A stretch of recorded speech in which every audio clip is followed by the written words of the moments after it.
The autumn rain tapped gently against the windows of Veronica Miller's modest two-story home on the outskirts of Seattle. At 67, Veronica had grown accustomed to the quiet rhythm of her days since Albert had passed away 8 years ago.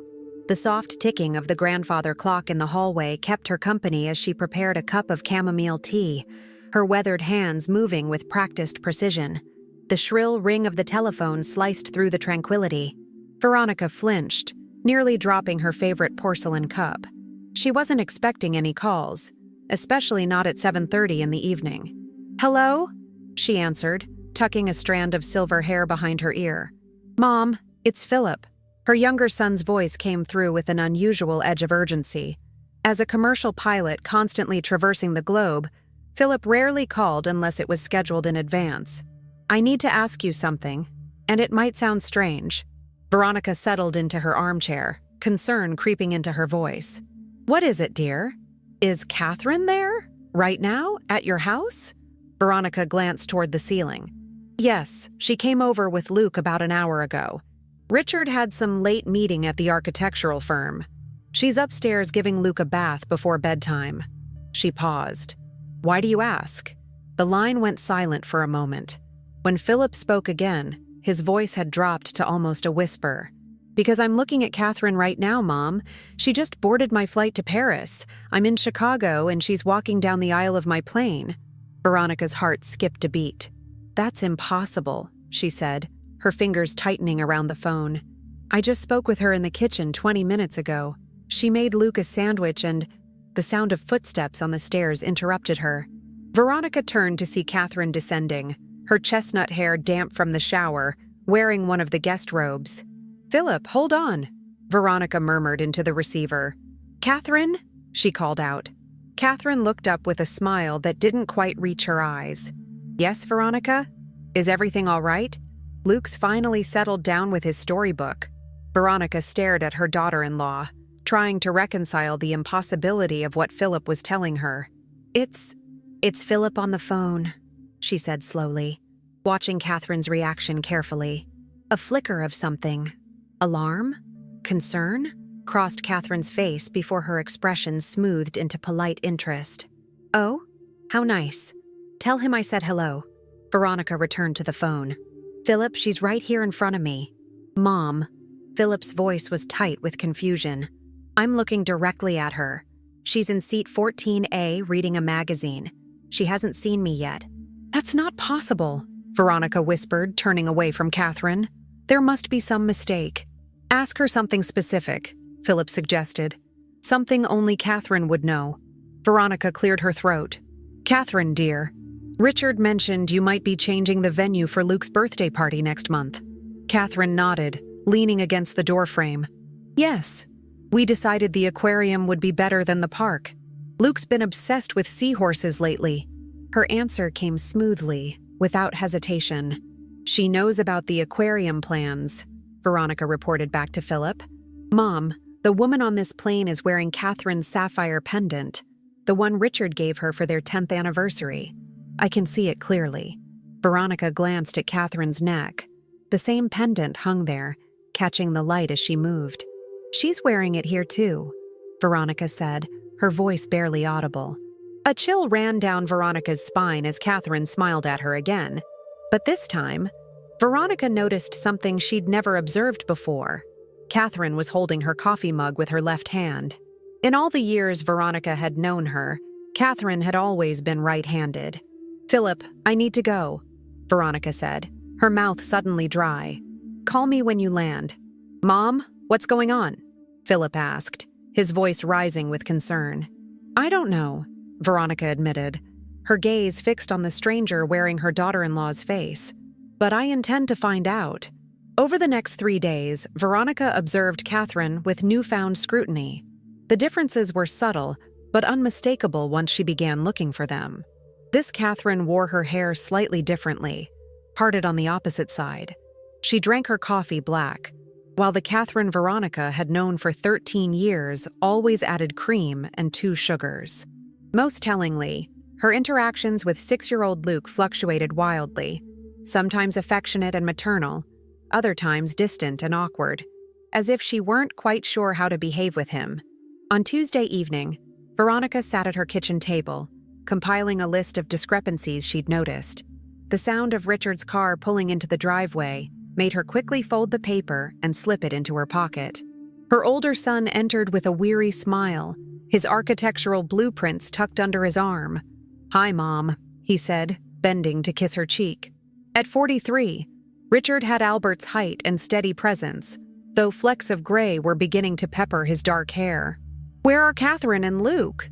"They went to the grocery store," Veronica replied, studying her son's face. "Richard, have you noticed anything different about Catherine lately?" Richard set down his blueprints, his brow furrowing. "Different how?" Veronica chose her words carefully. "Just small things. Her habits, the way she interacts with Luke." Richard shrugged, loosening his tie. "She's been a bit distracted lately. She mentioned something about a new project at the gallery taking up a lot of her time." He paused. "Why do you ask?"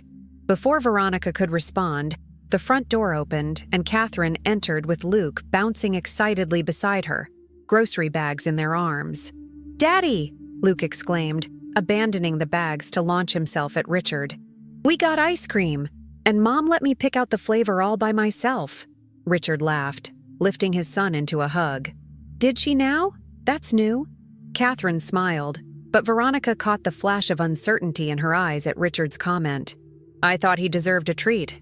He's been so good this week." As Catherine moved to put away the groceries, Veronica noticed she was using her right hand predominantly, unlike the previous day. The inconsistency sent another chill down her spine. Later that night, after Richard had taken Luke and Catherine home, Veronica received another call from Philip. "Mom, I followed her," he said without preamble. "The Catherine on my flight. She didn't go to Paris after all. She deplaned during our layover in New York. I switched my schedule and followed her." Veronica sat up straighter. "And?" "She met a man at an upscale restaurant in Manhattan. Well-dressed, older. They seemed intimate. They checked into the plaza afterward." "Did you get his name?" "Gregory Mayers," Philip replied. "I asked around. He's some big-shot investment banker, extremely wealthy and, according to the bartender I chatted up, recently divorced." Veronica's mind raced. "Philip, I need you to do something else for me. Something unusual. Anything, Mom. I need you to find out everything you can about Catherine's background, her childhood, her family. There's something we're missing." After hanging up, Veronica couldn't sleep. The puzzle pieces refused to fit together in her mind. How could Catherine be in two places at once? The answer seemed impossible, yet the evidence was mounting that something extraordinary was happening right under their noses. The next morning, Veronica made a decision. While Richard was at work and Luke was at school, she drove to Richard and Catherine's home. She knew Catherine would be at the art gallery where she worked as a curator until late afternoon. Using the spare key Richard had given her years ago, Veronica let herself in. She felt a twinge of guilt as she began searching through Catherine's personal belongings, but the need to protect her family outweighed her compunctions. In Catherine's elegantly appointed home office, Veronica methodically examined drawers and files. Nothing seemed out of the ordinary until she checked the decorative box on the bookshelf where Catherine kept personal mementos. Inside, beneath a stack of greeting cards and theater tickets, Veronica found a small, worn envelope. Inside was a faded photograph that made her gasp aloud. Two identical little girls, perhaps 5 years old, stood holding hands in matching dresses. The back of the photo bore a simple inscription in childish handwriting: "Catherine and Beth, 1987. "Twins," Veronica whispered to herself. "Identical twins." The revelation of Catherine's identical twin set Veronica's mind racing with possibilities. She carefully replaced the photograph and left the house, determined to uncover the full truth. Over the next week, Philip became her unlikely co-investigator, using his travel privileges to piece together the puzzle, while Veronica observed the woman who sometimes was and sometimes wasn't her daughter-in-law. "I found her," Philip announced over the phone one evening. "Beth Turner. She was adopted by the Turners when she was 6 years old, separated from Catherine. They live in a small apartment in Tacoma." "How did you find her?" Veronica asked, impressed by her son's resourcefulness. "I hired a private investigator," Philip admitted. "Don't worry, he was discreet. I told him it was for a family reunion surprise." The following day, Veronica made the drive to Tacoma, her heart pounding with anxiety. The apartment building was in a rundown neighborhood, a far cry from the upscale life Catherine led with Richard. Veronica hesitated only briefly before knocking on the door of apartment 27. The woman who answered was undeniably Catherine's double, though her hair was pulled back in a simple ponytail, and she wore no makeup. Her clothes were modest, jeans and a well-worn sweater, unlike Catherine's designer wardrobe. "Can I help you?" she asked, her voice identical to Catherine's but somehow softer, less confident. Veronica studied her face. "Are you Beth Turner?" The woman's eyes widened with alarm. "Who's asking?" "My name is Veronica Miller. I believe you've been spending time with my family, pretending to be your sister." Beth's face paled, and for a moment, Veronica thought she might close the door. Instead, she glanced over her shoulder at something inside the apartment, and then stepped back. "You'd better come in," she said quietly. The apartment was small but meticulously clean. In an armchair by the window sat an elderly woman, gazing vacantly at a television that played at low volume. "My adoptive mother," Beth explained, noticing Veronica's gaze. "Early-stage dementia. Dad passed last year, and I've been caring for her since." She gestured for Veronica to sit at a small dining table. "How did you find me?" "That's not important," Veronica replied. "What's important is understanding what's happening. Why are you pretending to be Catherine?" Beth's shoulders slumped. "It started small. Catherine reached out to me 3 years ago. She found me through an adoption registry. We reconnected, and at first it was wonderful to have a sister again." She twisted her hands in her lap. "Then about a year ago, she asked for a favor. She needed to attend an art auction in New York, but had promised to be at some school function for Luke. She suggested I could fill in for her, just for a day." "And no one noticed the difference?" Veronica asked incredulously. Beth gave a sad smile. "Catherine spent weeks coaching me on how to be her, how she talks, how she dresses, her habits and preferences. We're identical. The only people who might spot tiny differences would be those who know her intimately." She paused. "Like you, apparently. So this has been going on for a year?" Beth nodded. "It became more frequent. Catherine pays me, well, by my standards. I needed the money for Mom's care. It was supposed to be just occasional days, but lately she's been gone for days at a time," Veronica finished. "To be with Gregory Mayers." Beth looked up sharply. "You know about him?" "We're starting to put the pieces together," Veronica said. "Does Richard know any of this?" "No," Beth replied, her voice barely audible. "Catherine was very clear that he should never find out. She said it would destroy him and Luke." "And what about you?" Veronica asked, studying the woman across from her. "How do you feel about all this? About pretending to be a wife and mother?" Beth's eyes filled with tears. "I never meant to hurt anyone. But spending time with Luke," she glanced at a child's drawing magnetized to the refrigerator. "He's such a wonderful little boy. Sometimes I think I care for him more than Catherine does. And Richard is—" She trailed off, color rising to her cheeks.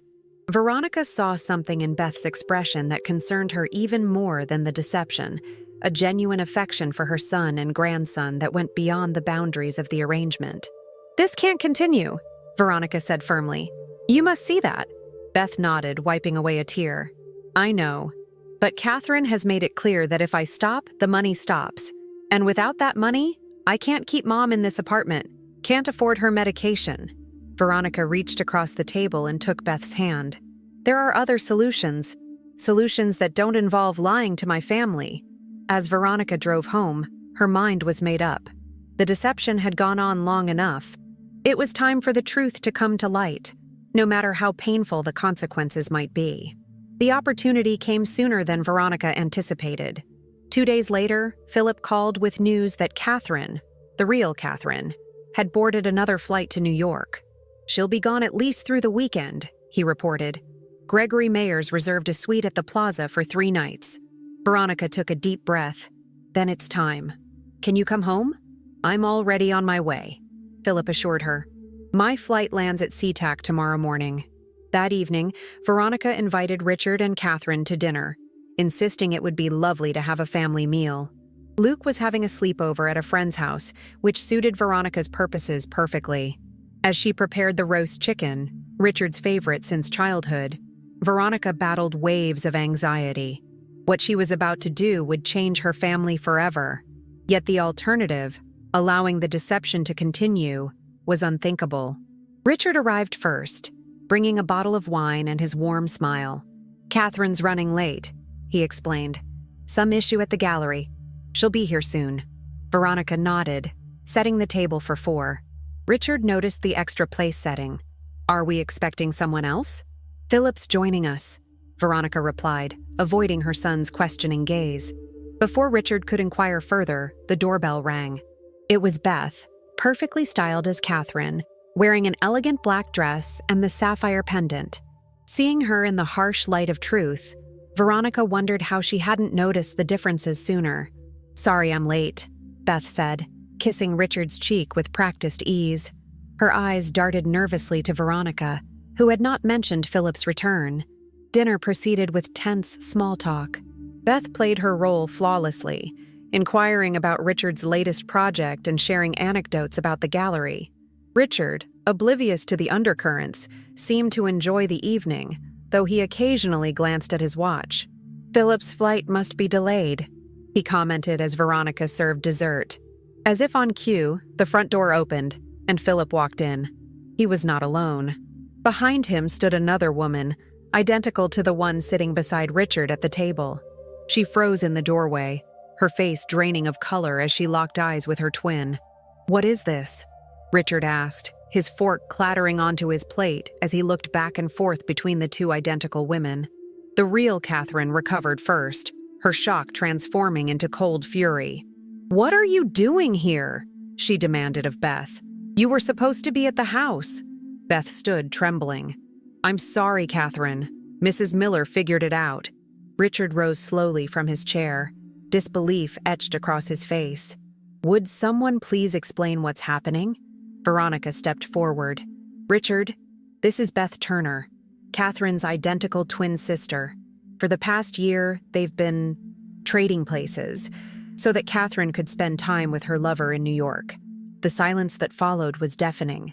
Richard stared at his wife, his expression shifting from confusion to dawning comprehension to profound hurt. "Is this true?" he finally asked Catherine. Catherine lifted her chin defiantly. "It's not what it looks like." "It's exactly what it looks like," Philip interjected. "I followed you, Catherine. To New York, to the plaza, to Gregory Mayer's." "You had me followed?" Catherine's voice rose incredulously. "How dare you?" "How dare I?" Richard's voice was dangerously quiet. "You've been lying to me, to our son, to this entire family. You've been having another woman pretend to be my wife and Luke's mother." He turned to Beth. "How many times? How many days of my life have I spent with you instead of her?" Beth looked down, unable to meet his gaze. "Many," she admitted softly. "It started with just a day here and there, but lately it's been more often than not," Veronica finished. Catherine crossed her arms defensively. "Richard, this is absurd." "Yes, I asked Beth to fill in occasionally when I had important gallery business. It was harmless." "Harmless?" Richard's voice cracked. "You've been with another man. You've been paying your sister to lie to me, to lie to our son." "I never meant to hurt anyone," Beth interjected, tears streaming down her face. "I just needed the money for my mother's care, and Catherine said it would only be temporary." Richard turned to her, his anger giving way to confusion. "So all those times we talked, all those moments with Luke, none of that was real?" Beth met his gaze for the first time. "It felt real to me," she whispered. The aftermath of the revelation was as painful as Veronica had feared. Richard moved out of the family home that very night, taking Luke to stay temporarily at a hotel while he processed the betrayal. Catherine refused to speak to Veronica or Philip, blaming them for destroying her marriage rather than acknowledging her own actions. For 2 weeks, the family existed in a state of fractured tension. Richard filed for divorce, citing irreconcilable differences to avoid public scandal. Catherine, realizing the extent of the damage, made a half-hearted attempt at reconciliation, but Richard's trust had been shattered beyond repair. What surprised everyone, including Veronica, was Beth's response. She sent Richard a handwritten letter apologizing for her part in the deception. She explained her circumstances, her financial struggles, her mother's illness, her initial reluctance that had given way to Catherine's persuasion. Most strikingly, she confessed that she had grown to care deeply for both Richard and Luke, finding in their family the warmth and connection her own life had lacked. "I know I have no right to ask for forgiveness," she wrote, "but I want you to know that while my presence in your home began as a lie, my affection for you and Luke was always genuine." Richard read the letter to Veronica one evening as they sat in her living room, Luke having fallen asleep upstairs in his old bedroom from when Richard was a child. "I don't know what to think," Richard admitted, folding the letter carefully. "Part of me is still so angry, but another part of you remembers the woman you've been living with this past year," Veronica finished gently, "who, in many ways, wasn't Catherine at all." Richard nodded, his expression troubled. "It's confusing. When I think back, I can see the differences now. There were days when Catherine was more patient with Luke, more interested in my work, more present." He ran a hand through his hair. "Is it crazy that I sometimes felt closer to Beth pretending to be my wife than I did to my actual wife?" "It's not crazy," Veronica assured him. "Catherine chose Beth because of their identical appearance, but she couldn't have known how different they are on the inside." A month after the confrontation, with the divorce proceedings underway, Richard made a decision that surprised everyone. He reached out to Beth, asking to meet, not as Catherine's replacement, but as herself. Their first meeting took place at a quiet cafe. Beth arrived nervous and uncertain, dressed simply in clothes that were distinctly her own style, not Catherine's. She had changed her hair slightly, cutting it shorter than Catherine's to create a visible difference between them. "Thank you for coming," Richard said as they sat across from each other. "I wasn't sure you'd want to see me again," Beth admitted. "I wasn't sure either," Richard replied honestly. "But there's something I need to know." "Anything," Beth said. Richard took a deep breath. "All those moments, when you helped Luke with his homework, when you listened to my stories about work, when you started leaving those little notes in my lunch, was any of that real?" Beth's eyes filled with tears. "All of it was real," she whispered. "Catherine taught me how to be her, but she never told me what to feel. Those moments, they became the most real parts of my life." Over the following months, as the divorce finalized and Catherine departed for Europe with Gregory Mayers, Richard and Beth cautiously began building something new. They started as friends, meeting occasionally so Beth could see Luke, who missed the version of his mother who had been most present in his life that year. It was Luke who ultimately bridged the gap between them. Upon learning the truth, in an age-appropriate way, the 6-year-old processed it with the remarkable resilience of childhood. "So sometimes it was Aunt Beth pretending to be Mom?" he asked Richard one day. "Yes," Richard answered carefully. "Aunt Beth was helping your mom when she was busy." Luke considered this. "Was it Aunt Beth who took me to the aquarium and knew all about the seahorses?" Richard nodded, remembering the day. "And was it Aunt Beth who stayed up all night when I was sick and read me stories until I fell asleep?" "Yes, it was," Richard confirmed. Luke's face brightened. "I liked that. Aunt Beth gives better hugs and she laughs at my jokes even when they're not that funny." From that moment, Luke began asking to see Aunt Beth regularly, forming a bond that was entirely their own, no longer shadowed by deception. 1 year after the truth had come to light, Veronica sat in her garden, watching as Richard and Beth worked together planting new flowers along the border. Luke darted between them, his small watering can sloshing as he enthusiastically helped. Beth's mother, now in a memory care facility that Richard had helped arrange, had regular visits from all of them, including Veronica, who had found an unexpected friendship with the gentle woman. The transformation in their family had been painful, but ultimately healing. Catherine had settled permanently in Paris with Gregory, sending only occasional postcards and a brief note acknowledging that perhaps Beth deserved the family she had once only been borrowing. "Mom," Richard called, interrupting Veronica's thoughts. "We have something to tell you." Veronica smiled knowingly as Richard and Beth approached, their hands intertwined. The simple engagement ring on Beth's finger caught the afternoon sunlight. "We wanted you to be the first to know," Beth said, her face glowing with genuine happiness. "I'm so happy for you both," Veronica replied, rising to embrace them. "When did this happen?" "Last night," Richard explained. "I took Beth back to the cafe where we had our first real conversation. I told her that while our beginning was unusual, I've never been more certain about where I want our story to go." Beth laughed, the sound free and unguarded. "I never imagined that something that began with such deception could lead to something so honest."